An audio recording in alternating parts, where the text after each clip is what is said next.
So I now have over 40 plus millionaires, but what about these new millionaires? In this video, I'm going to detail the trades behind 5 of my recent millionaires. What are their strategies? What are they doing right? What are they doing wrong? What are they actually doing to get over the 7-figure hump? Pay attention, take notes. All right, what's up? Tim Sykes here, screen recording, and I'm in studio here in Vegas, so we'll put this all together. But I just have to go over all these new millionaire students' strategies, what's working for them. First of all, give a big shout out to Eduardo. We were just in Dubai together. I think he was at like 1.75 or 1.8 million just a few weeks ago, but now he's over 2 million. He's made another few $100,000 since I've seen him. Eduardo goes back a long way. He joined my challenge, I don't even know what year, several years ago, but it was pretty cool because he needed to move his family from Venezuela. Venezuela is a very dangerous country, so he got into trading. He did it for his family, and he's such a good guy, such a good family guy. And now, over $2 million today as I'm filming this, which is pretty cool. And if you look at his trades, he does so many trades. He literally does dozens, if not hundreds of trades per day, but he's using my 7-step framework. So intraday, he's like in and out for like a few cents a share. He's like this, hyper scalper. You can see his track record. He wins roughly 70% of the time, very similar to me. His average gain per trade is only about $100. And it's, less than 1%. So he's betting, do the math, like roughly like $8,000. Is that the right math? I don't know. I'm so tired. I just flew in from Asia. I'm all over the place.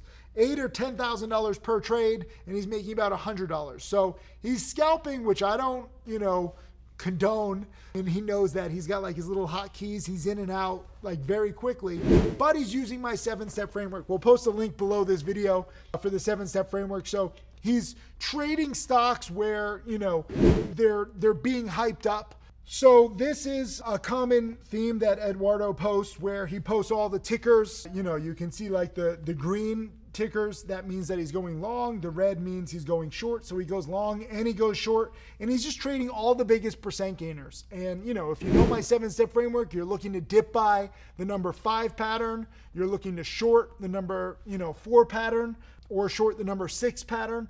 But it's these peaks and valleys that he's focused on. And you can see, this was just, what was this, yesterday, where, he's trading CRVO, DWTX, GV, and VST. These, 4 stocks? 1, 2, 3, 4.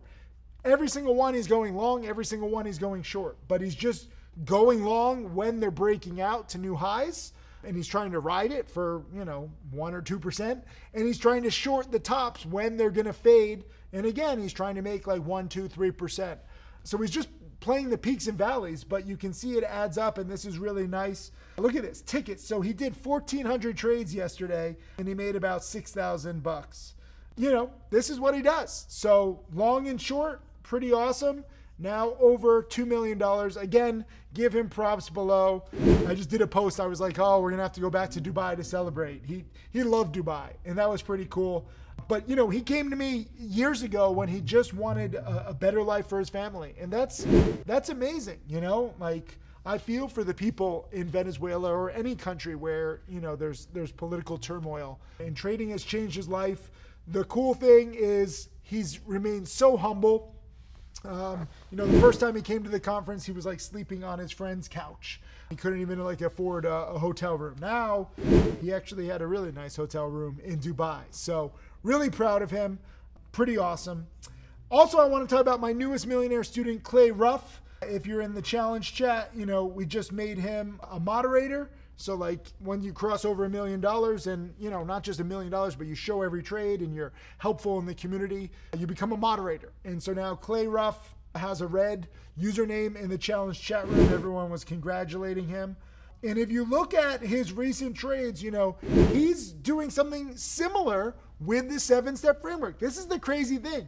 Some people are like, oh, I thought you only trade penny stocks. Why are some of your students trading Tesla? Why are some of your students trading options? It's all about the patterns. Again, I'm going to post a link to the 7-step framework. Pascal's going to show some pictures of like the 1, 2, 3, 4, 5, 6, 7. You're trying to dip buy the panics on big percent gainers. You're trying to short the crazy runs if you do like to short, which again is not for me. And if you can't find shares to short, a lot of what students have been doing is trading options, which again, I don't personally do. But the cool thing is we now have in this whole suite of different strategies, Ben is an amazing options trader. So I'll post a link to Ben's options trading if you want to learn options trading. Again, I don't do it, but I want to be, open about this. And Clay has been doing fantastic, over $1 million. And, we did an interview the other day where he was just talking about how like the $1 million was like a magnet. Like he was so focused on trying to make $1 million. It took him longer than he thought because he made a mistake by buying a house, and that took a lot of his capital away. But you could just see over the past 90 days, $171,000 in profits. And this is the crazy thing. So he's trading like TSLL and TSLQ. What is TSL, TSLL, and TSLQ? So these are ETFs for Tesla, and they're trading 2 times or like 3 times how Tesla trades. And Tesla, again, big company, not a penny stock, but lately it's been trading like a penny stock. So, Clay has really done a fantastic job with that. He has some losses, but he's trading the options on Tesla, and he's trading, TSLL and TSLQ based on what he thinks Tesla's going to do. Again, 7-step framework. All of these guys are following the 7-step framework. He also shorted GBUX. Let's see what GBUX is. He said this was a pump that he shorted. Yeah, okay. So, this is a classic pump chart. This is really nice. Not a huge amount of volume because pumps have been kind of dead lately, but you can see here it spikes up from 2 to 10 in just a few days. Blatant pump, and then it collapses quite nicely. Let me see what Clay made 11,000 on that, shorting just 5,000 shares here in the 6s and covering in the 3s. And look at this. He held this for like 3 months. So if you watch my old challenge webinars, Tim Lento, this is his strategy. Tim Lento is another one of my millionaires, and they're probably 200 or 300 webinars if you're in the challenge from Tim Lento talking specifically about this strategy. That's what's so cool about having so many millionaires, especially millionaires who share openly. So Clay's done very well trading the volatility on Tesla and, old school pump and dumps like this, shorting them. So congrats to Clay. He's just over $1 million.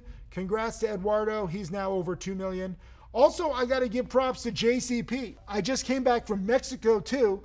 I know it's confusing. I got all these millionaire students. I take all these trips, but that's just my life. I took JCP and Evan and his brother Chris Schunk, all 3 of them recent millionaires, and we went down to Mexico. We saw these amazing butterflies. It was the butterfly migration, which is something I really encourage you to see once in your life.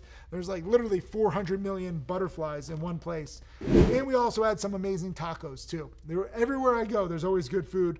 And it was cool to, see them, like hang out with them, kind of still give them a little guidance. JCP is just an amazing guy. We did an interview. I'll post links, by the way, because I did an interview with Eduardo, an interview with Clay, and an interview with JCP. I'll post links to all the interviews below this video. But JCP was a former security guard. He was watching my videos while being a security guard. There's not much going on sometimes when you're a security guard. So he was watching and learning. And he has to update his Profitly because, he's just behind. He's actually, I think, at 1.5 or 1.6 million now. He had a $250,000 month in December, lost like 30,000 in January, I think was break even in February. And now in March of 2025, while I'm filming this, he's already made roughly 50,000. So in the past, 4 months of trading, he's up around like $300,000, which is pretty cool. It doesn't show it on his Profitly because he has to update his stuff. He's behind. I'm going to get on him about that. But I know what he did very well on. He missed out on BBAI. He was all about BBAI, but he missed out on it. Wow. Look at BBAI. That's crazy. I didn't even know that it went all the way from 10 down to 3. Very scary. Very, very scary. This actually is faded like a giant pump. I got to give JCP crap about this, but he was buying it. He actually had a small loss on this one in January because it just wasn't really doing what he wanted. And then it really took off in February and he missed it. This was when we were in Mexico and he was a little pissed about that. But long story short, BBAI, part of the reason why he liked it and part of what's really been working for him is he develops like this idea of a stock. And it's like, can you ride it for several days or several weeks? And BBAI, somebody, I don't know if it's a CEO or CFO or COO, somebody on the management is connected to Trump. So the whole idea, literally it can be this stupid or this simple. The whole idea for JCP on BBAI, which again, he didn't hold through it, but his idea, which turned out to be right, was that this is an AI company. The management team has connections with the new president. Theoretically, they're going to do some AI deals. And this big spike, Jack Kellogg actually wrote it quite nicely. If you're in the challenge, I really encourage you to watch Jack's webinars from February. Jack rode this really well, and I think he made like $300,000 or $400,000 on this one with size. They re-announced an old contract. So it wasn't even a new contract. It was an old PR. They re-released it. And so a lot of short sellers are like, screw this company, screw Trump, like screw AI. Short sellers are just negative in life. And again, short sellers aren't wrong fundamentally. Like you can see here, this tanked from 10s down to the 3s, but too many shorts were ripping on this in the 3s and the 4s. When they're ripping it on it in the 3s and the 4s and it can squeeze higher, that's what creates the giant short squeeze. There's too many over-aggressive shorts. The shorts were right.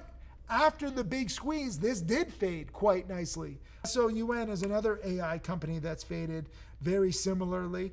And so shorts aren't wrong about this, but they're wrong on their timing. They're wrong on their risk reward.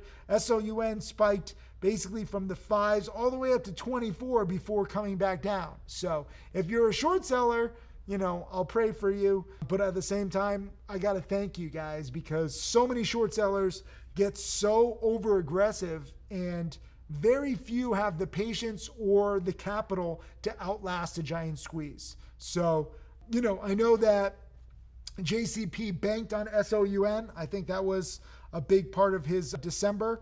Also, SCRV was another robot play that was spiking at the end of 2024. And you can see here now it's completely faded. NVIDIA invested in SCRV, and then you can see this giant tank right here. That's when NVIDIA said that they're not invested in SCRV anymore. So I don't know what happened, but obviously not good. So they lost all their credibility and these things tank. So long story short, JCP rode a lot of robot stocks higher, even though he missed his favorite play, which was BBAI. He was just in JD the other day, which is like this Chinese play, and that was uptrending quite nicely. So he's trying to take bigger picture type trades and, trying to make like $20,000, $30,000, $50,000 on a trade. And it's been working well for him. So, massive props to Juan Carlos. Such a good guy. I've done more videos with him too, so we'll post that coming up. But he's open about his success, but he does have to catch up with his trades. So just a little recap. Eduardo, 2 million. Hyper scalper, uses a 7-step framework. Clay, over 1 million.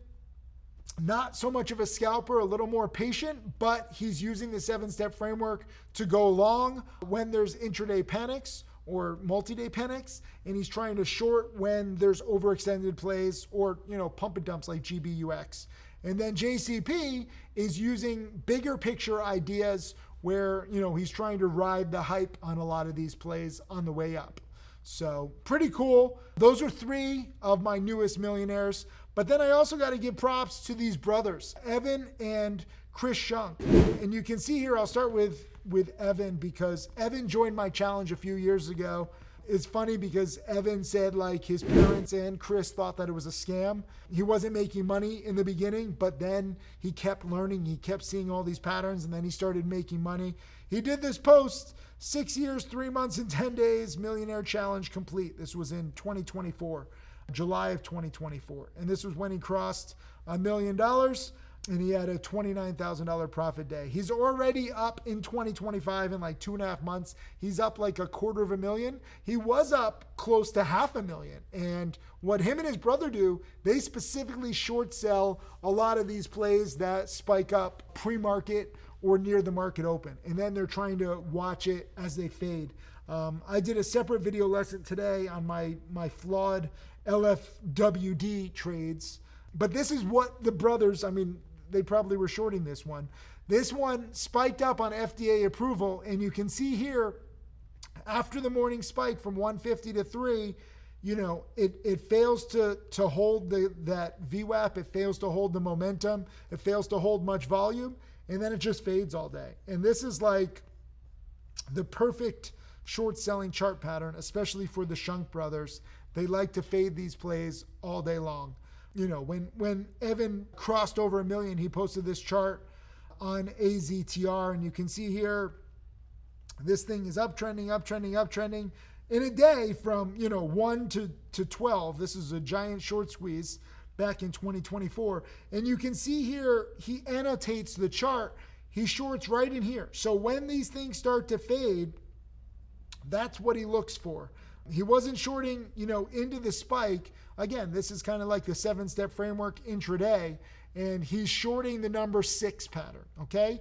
This would be a number 4 pattern where it's just spiking up so much, and yes, it does crash, but if you are going to short, it's very scary to short that first big spike. So the brothers like to actually short a little later, and you can see here, he shorted AZTR in the 9s, and he covered some here in the 8s, and he covered a little more here at 8.5, and then he covered a little more here in the 7s. And AZTR completely faded even more, but that's what he looks to do. And the cool thing is he posts a lot of charts, and it's funny because he crossed over 1 million. I actually went to his wedding. I totally forgot. I haven't even posted pictures with the wedding. Pascal, remind me, I got to send you pictures from the wedding with him and Bianca. She's an amazing girl. And I went to the Philippines. This was their wedding, which was pretty cool to attend.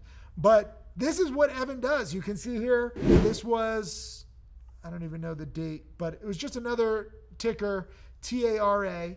And you can see here, he's actually getting a little more aggressive. He's not necessarily even waiting for the fade, because when you short, it's not even just about waiting for the perfect time to short. You also have to get shares to short, and the short shares can disappear. So he was shorting TARA here in the 9s and the 10s, watching it fade, covering in the 5s. This is fantastic. That's just one example. Let me see another chart.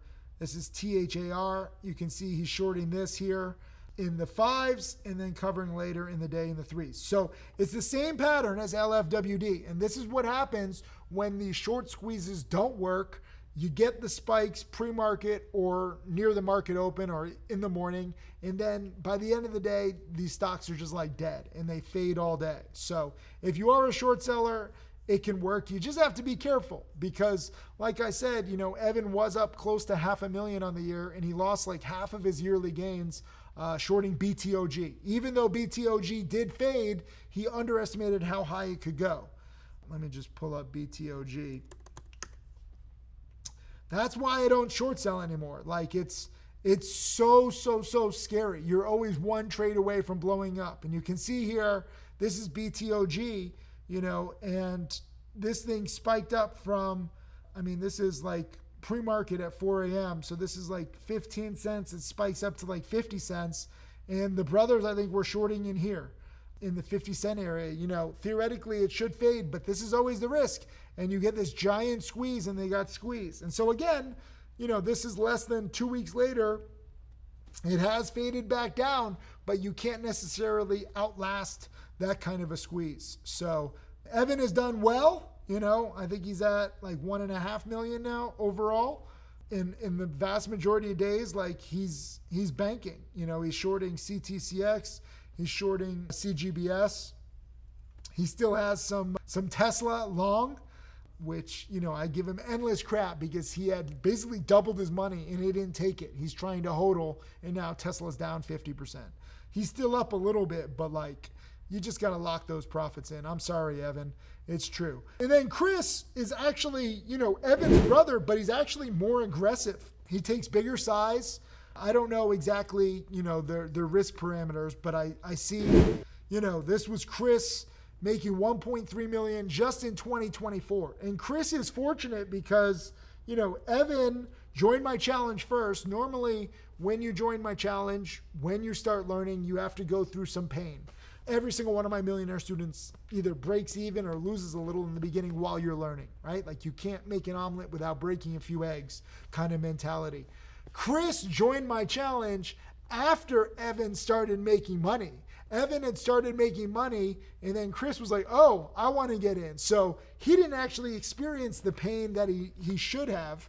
He just rode his brother's coattails. And now he bets bigger and trades bigger. So he made 1.3 million in 2024. Same kind of thing, shorting these morning spikers, pre-market spikers, holding for the fade.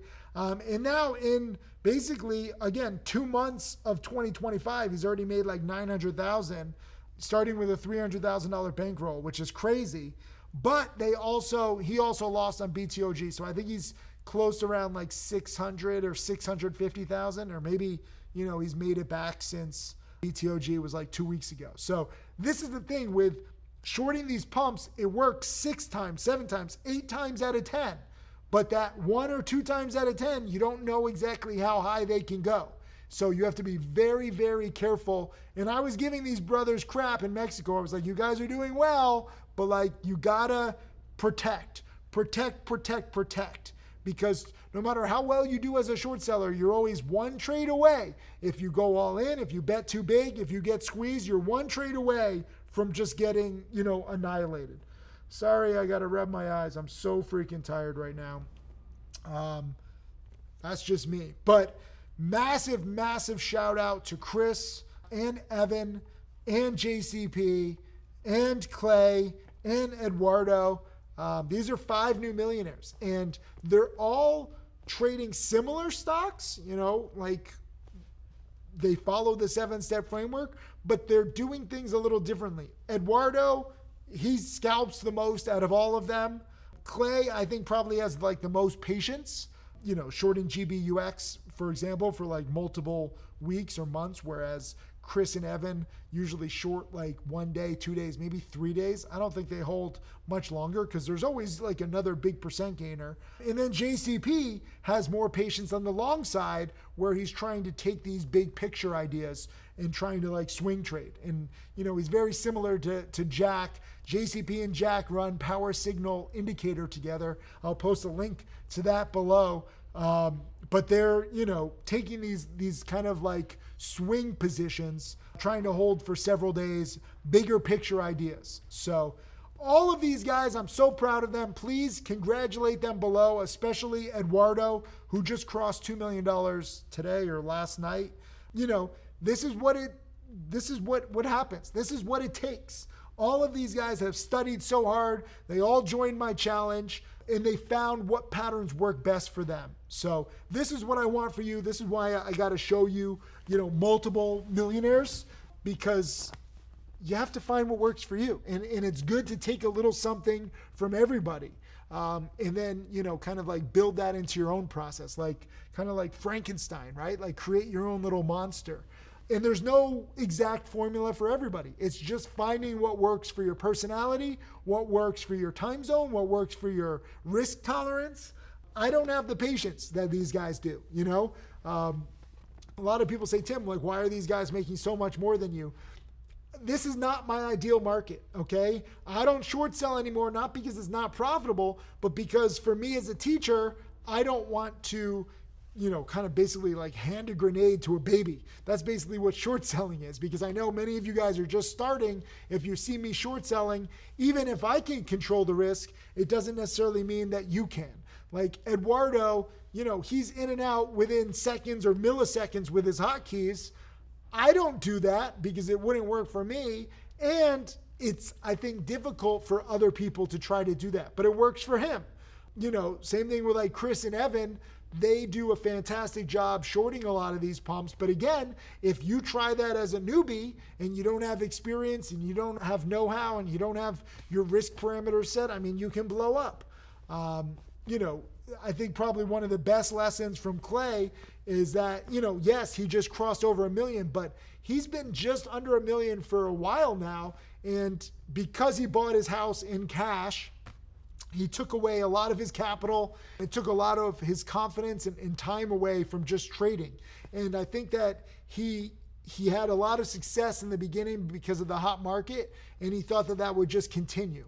And if you watch the interview, I'll link it below, that I did with him, he's seen some down times. Like he's had some down months. He's had a down year before, and he just keeps trucking. Same thing with JCP. I mean, he's been in my challenge for close to a decade, but he didn't take his education very seriously in the beginning. But then he kept learning, kept seeing other people become millionaires, and that kept him learning. And now he's found what works for him with these bigger picture ideas. Like if you compare JCP's holding period versus Eduardo, it's night and day. Eduardo is holding for seconds or minutes. JCP is holding for days, weeks, sometimes even months. So this is what I want to show in this video. It's not one size fits all. You guys ask questions in my challenge webinar. You're like, how long do I hold stocks? And I'm like, there's a whole spectrum, right? You have to figure out what works for you. And it doesn't mean that you have to do that all the time. Like JCP, even if he goes into a play looking to hold for days or weeks, if it hits his target or if he has to cut losses or whatever happens, he's willing to get out, okay? Trading is infinitely adaptable to your schedule, to your strengths and weaknesses. And this is why I wanted to do this video, because all of these guys have just become millionaires in the past, 2-3 years. Okay. And it's not like the market has been amazing. I know a lot of people became millionaires in 2021 where it was a mania. So I was just popping out millionaires left and right. There were so many plays. Now, 2022, 2023, 2024, 2025, it is not that insane of a market right now. So you have to adapt to the market. And yet I'm still creating millionaires and now multimillionaires. So long story short, get inspired by these guys. I have Mariana, my female millionaire, but she's not in this video because she's been a millionaire now for a few years. These are all my most recent millionaires. I can go over more people, but I think this is a good variety. It was also interesting that I was just in Mexico with JCP and the Shunk Brothers, in Dubai with Eduardo, and then Clay just became a millionaire the other day. He wants to go to Japan. I always take my millionaires on a trip to celebrate. I think it's good to celebrate milestones. It trains your brain to want it more. Although none of them really want to celebrate. I was like, what do you do to celebrate? And they're like, nothing. I went back to work the next day. They're very responsible. But I think that it's good to celebrate milestones. I think it's good to learn from a variety of different traders. All of these guys have given challenge webinars or been guests on my challenge webinar. They've all been challenge students. So I'll post a link to the challenge below. If you want to be my next millionaire, guess what?